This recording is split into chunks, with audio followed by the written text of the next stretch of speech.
everyone. My name is Hunter Gatchell, and I'm here to present the Gatchell Bear wedding planning. So, as an introduction, the couple, me and my girlfriend Mel, have been dating for 4 years and hope to marry after graduation. Now, this graduation will be a year from now, so the planning will start around January of 2022. The budget is set currently at $20,000. And the project will last around 6 months leading up to the execution of the wedding around mid-June, mid-July, somewhere in the summertime. Additionally, all decisions and most work will be done by the couple, so there's a lot of labor costs that are avoided because of this. Now, the purpose and the proposal is to plan a wedding for the future Mr. and Mrs. Gatchell, of course. And that's to complete it within budget and on time. Those are the two most important deliverables. And of course, there are some notes that I need to address before moving on, and that is that it will be post-graduation, like I mentioned, January of 2022. So COVID protocols will not strictly be adhered to. Of course, that all depends on how serious the disease is at that time, but we anticipate it not being as serious as it is now. But of course, we will be as safe and as and plan as well as we can in regards to that. Additionally, this will be a wedding and wedding planning only, so we will plan for the execution of the wedding, such as a ceremony, rehearsal, that sort of thing. But there are some things that we will not plan for in this proposal. That includes the license, the registry, and the honeymoon, which are not as important as the wedding itself in terms of this proposal. So for the success criteria and benefits, there are three main things on this one. One is to be within budget, and that would mean just below the $20,000. The less, the better. Because more money can be put towards the wedding together, such as putting money into the savings account, or money towards a mortgage, or a few months of rent, for example. Additionally, it'll be on time, so a mid-June to mid-July ceremony. I know a lot of couples always like to plan for a summer ceremony, and we're no different. So even if we have to push it back to August, that's totally fine, just as long as it's somewhere in that 2 to 3 month range. And of course, just like any wedding, we want it to be as entertaining as possible. We want a fun and, of course, safe atmosphere. So that means, of course there will be some dancing and after party, some alcohol, but of course we want to keep it as safe and not as risky as possible. So going on to the deliverables, so a lot of these are included in the tasks themselves, but to start off, we want to make a list of the invitees and the wedding party. So as you'll see later on, we more or less have the wedding party planned out, such as the best men, the maid of honor, that sort of thing. But the list of invitees is a little different. We do plan on a smaller wedding, so we may have to cut a few people. But of course, we will make a final count form from the Save the Dates, so we will mail those out to everybody on the invitee list. And then we will make the final count form from the people that RSVP. Additionally, the deliverable will be hiring of labor. So that's the officiant, the photographer, and the DJ/band, whichever we choose there. And we will plan on getting something in writing just to be safe when the actual day comes. Additionally, is to book reservations. So that's the venue, clothing, decor, along with the cake and food as well. That is a very big thing. Additionally, leading up to the wedding, probably within a week, maybe a few days beforehand, we plan on making an itinerary of the events, such as rehearsal dinner, ceremony, after party, and anything that is included within those events as well. And then after, within a week or two after the wedding, of course, we plan on the return rented items such as the decor and clothing, along with sending out gifts to the invitees and the wedding party as well. So So the schedule works out like this. So month one, around January, we plan on listing the invitees in the wedding party and booking the venue. Month two, we will hire labor. That's the officiants, the DJ band, the everything that is included there. Month three is to make reservations, and additionally, month 1, 2, and 3, those are important, but some of those don't have to be, right on month 1 or right on month 2.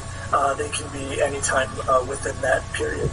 Now, something that is a little bit more strict is months 5 and 6 and after the wedding. So month 5 is making the itinerary events, and month 5 is also to attend the fittings and pick up the clothes as well, which is important because we do want to look professional as well. Now month 6, this will be around the time of the wedding, so that's decorating the venue, rehearsal and rehearsal dinner, ceremony, and after party. So obviously this will all be in a 1 to 2 day event right here. Additionally, after the wedding, which would be around 1 to 2 weeks, we plan to send out gifts, return rented items, and make final payments, much like I mentioned in the slide before this. Now, as for the project quality plan, we plan on making safety standards such as temperature checks and testing before and after events. Like I mentioned before, we won't exactly know where COVID protocols are, if it's all the way in the red at this time, or if it's in the green and we aren't even worrying about it. But of course, we're going to plan for the worst case scenario, just to be as safe as possible. Additionally, one of the most important parts is allergy checks for food. So if anybody has like a peanut allergy, we're going to avoid that in the cake and in any food that we bring out as well. And additionally, fire precautions, just for any event that is indoors, you always have to be as safe as possible when it comes to fire. Additionally, safe alcohol consumption. So we will plan on, limiting drinks, things like that, but that is also listed in the risk assessment later on. Now, there will be points of review.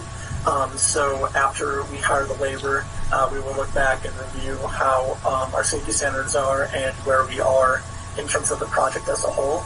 And we will do this as well before creating the food list and ordering the cake, before festivities, and of course after the festivities as well. Now, the work breakdown structure works like this. So it is, will be discussed a little bit more in detail later, but there are 6 main tasks. That's working with the invitees, working with the labor, making reservations, preparation, the actual execution of the wedding, and the conclusion and the things that are done after the wedding. So going on to the responsibility assignment matrix, as you can tell, the bride and groom have a majority of the responsibility, and that is such with most weddings, as you'll see. So all things from the invitees, creating the wedding party, listing the invitees, to labor, such as hiring the officiant, photographer, reservations, booking the venue. All that is done strictly from the bride and groom. Of course, we can get help from other people, but that is done mostly in-house there. Now, as for preparation, that is done mainly by the wedding party. So you can see, the best men and the maid of honor, along with bridesmaids and groomsmen as well. They're doing things such as decorating the venue and working with the clothing that is involved as well, such as picking it up. And the execution as well. Obviously, everyone is involved in this, so it's not just a one-person affair. Everybody's in charge. And obviously, just like every other wedding, the best man and the maid of honor are the ones that head any of the ceremony or after party work. And additionally, there's the conclusion as well, which again falls on the bride and groom's shoulders. Now, looking at the network diagram and Gantt chart, it is a little bit messy right here, but it is pretty simple. there's all the invitees, the labor, reservations. Like I mentioned before, that can all be done at the same time, or it can be done in conjunction, sort of like what is written here on this Microsoft project right here. But a lot of this, just like a regular wedding, can be done at the same time, but it's easier to make a Gantt chart and to understand the allocation of resources if it's all done in conjunction rather than at the same time. And this is the second part of the Gantt chart. You can see the most critical path is obviously during the execution phase, as all of that stuff is less than 1 to 2 days. So that's the most critical part, is just to make sure that everything is done correctly on those days. Now here are the cost estimates. As you can see, everything is written out. There are some labor rates, such as officiant, photographer, decorating the venue, but a lot of it is just material costs, such as booking the venue at $4,000, reserving clothing. I have not mentioned this before, but we do plan on making this a small wedding, which means that there will not be as many, invitees, more family and close friends, and the $20,000 is probably around an average for a medium-sized wedding. But the fact that we want to make it a smaller wedding kind of makes the budget a little bit higher than what is estimated, which is good. But if you include some of the labor rates, now this is, of course, not what we will pay the people, because, for regular weddings, such as the best man, the maid of honor, that's all done voluntarily, so they're not exactly paid for their work. But to give everyone a base at around $10, it would only drive the cost up by around $500, so it would not affect the budget that much, as you can see. So to recap on that, there was a $20,000 budgeted cost.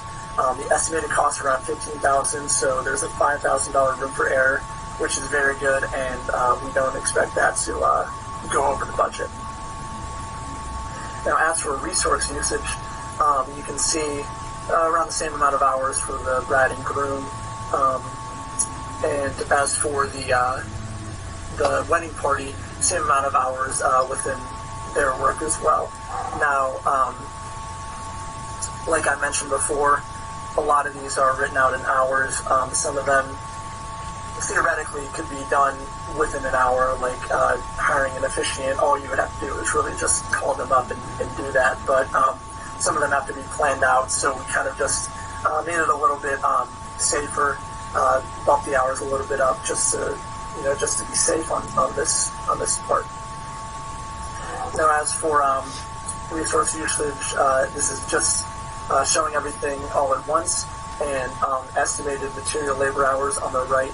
This just shows the materials that are involved along with the hours as well, sort of mentioned on the cost usage sheet as well.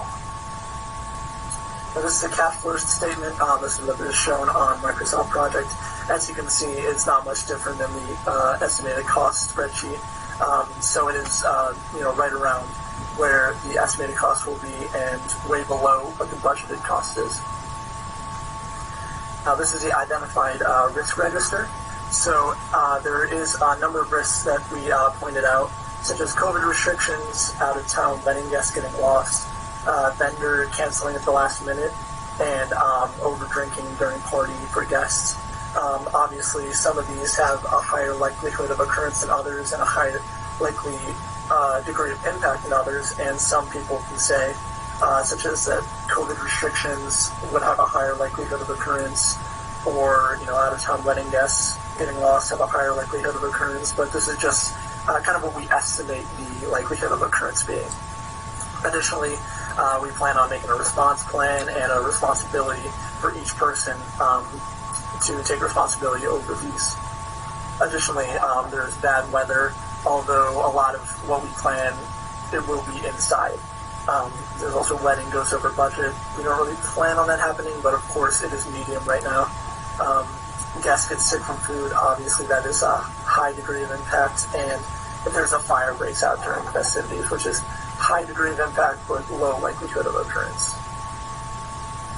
Now this is the identified risk matrix. This is just everything that was on the sheet before, just put into something that's a little bit more easily digestible. So the lowest impact, lowest likelihood is, guests getting lost on their way to the wedding. But there are some that are, medium likelihood, high impact, such as over drinking, guests getting sick from food, things like that. But luckily, putting this down, we see that there are no high likelihood, high impact cases, which is very important here.